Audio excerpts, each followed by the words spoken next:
আসসালামু আলাইকুম। কেমন আছেন সবাই? আশা করছি আল্লাহর রহমতে সকলে ভালো আছেন। নতুন আরেকটি সার্কুলার নিয়ে আপনাদের সামনে হাজির হলাম। গণপ্রজাতন্ত্রী বাংলাদেশ সরকার প্রাণী সম্পদ অধিদপ্তরে সংশোধিত নিয়োগ বিজ্ঞপ্তি প্রকাশিত হয়েছে। তার মানে এই সার্কুলারটি আগেও একবার প্রকাশিত হয়েছিল। এই সার্কুলার আপনারা বাংলাদেশের সকল জেলা হতে নারী পুরুষ উভয় প্রার্থীগণ আবেদন করতে পারবেন। কিভাবে আবেদন করবেন, আবেদন ফি কত টাকা, আবেদন শুরুর শেষ তারিখ কবে, বিস্তারিত এ টু জেড তুলে ধরার চেষ্টা করব। সো ভিডিওটি না টেনে শুরু থেকে শেষ পর্যন্ত দেখতে থাকুন। মূল ভিডিও আলোচনা করার পূর্বে আপনাদের কাছে ছোট একটি রিকোয়েস্ট থাকবে।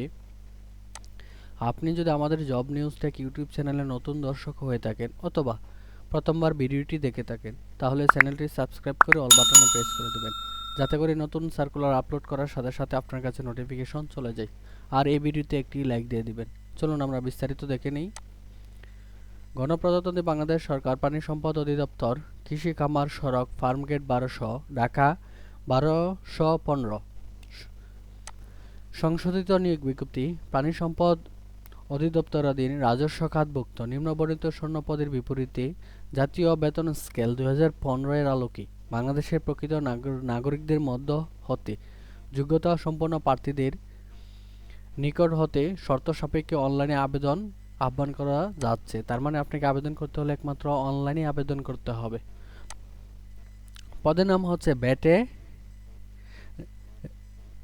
হচ্ছে ভেটেরিনারি ফিল্ড অ্যাসিস্ট্যান্ট। পদের সংখ্যা হচ্ছে ৪৮৩ জন। শিক্ষাগত যোগ্যতা কি চাইছে আমরা একটু দেখি।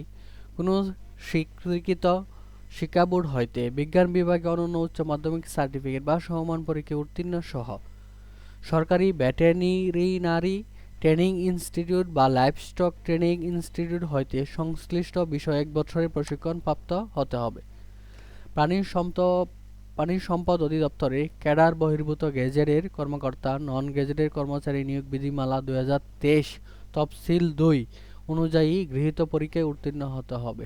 তার মানে এই পদে আবেদন করতে হলে আপনাকে কোনো স্বীকৃত বোর্ড হইতে বিজ্ঞান বিভাগে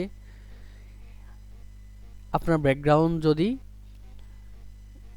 বিজ্ঞান বিভাগের হয়ে থাকে অথবা আপনার যদি ভেটেরিনারি কোনো প্রতিষ্ঠান থেকে এই বিষয়ের উপরে কোনো কোর্স করা থাকে বা প্রশিক্ষণ গ্রহণ করে থাকেন, তাহলে আপনি আবেদন করতে পারবেন।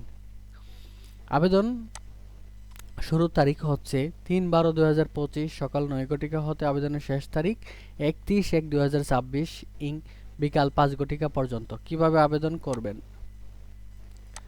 আবেদনের পূরণ সংক্রান্ত শর্তাবলী হচ্ছে, এখানে যে একটি লিঙ্ক দেওয়া আছে dls.teletalk.com.bd, উক্ত ওয়েবসাইটে প্রবেশ করে আপনাকে আবেদন সাবমিট করে নিতে হবে। আবেদনের জন্য প্রয়োজন হবে ১ কপি ছবি ও ১ কপি সিগনেচার। এই পদে আবেদন করতে হলে কত টাকা ফি লাগবে আমরা একটু দেখে নিই। আবেদন ফি কত টাকা, এই যে এখানে দেওয়া আছে। SMS এর মাধ্যমে আবেদন সম্পন্ন করতে হবে। টেলিটক চার্জ সহ আবেদন ফি হচ্ছে ১১২ টাকা, যা ৭২ ঘন্টার মধ্যে প্রদান করতে হবে। এই ছিল এই সার্কুলারের বিস্তারিত। এই সার্কুলার নিয়ে কারো কোনো প্রশ্ন থাকলে অবশ্যই কমেন্ট বক্সে জানাবেন। ভিডিওটি শেষ করার আগে আবারও আপনাদের কাছে একটি রিকোয়েস্ট থাকবে। আপনি যদি আমাদের এই চ্যানেলে নতুন দর্শক হয়ে থাকেন, তাহলে চ্যানেলটি সাবস্ক্রাইব করে অল বাটনে প্রেস করে দিবেন। আজকের মতো এখানেই শেষ করছি। আসসালামু আলাইকুম, আল্লাহ হাফেজ।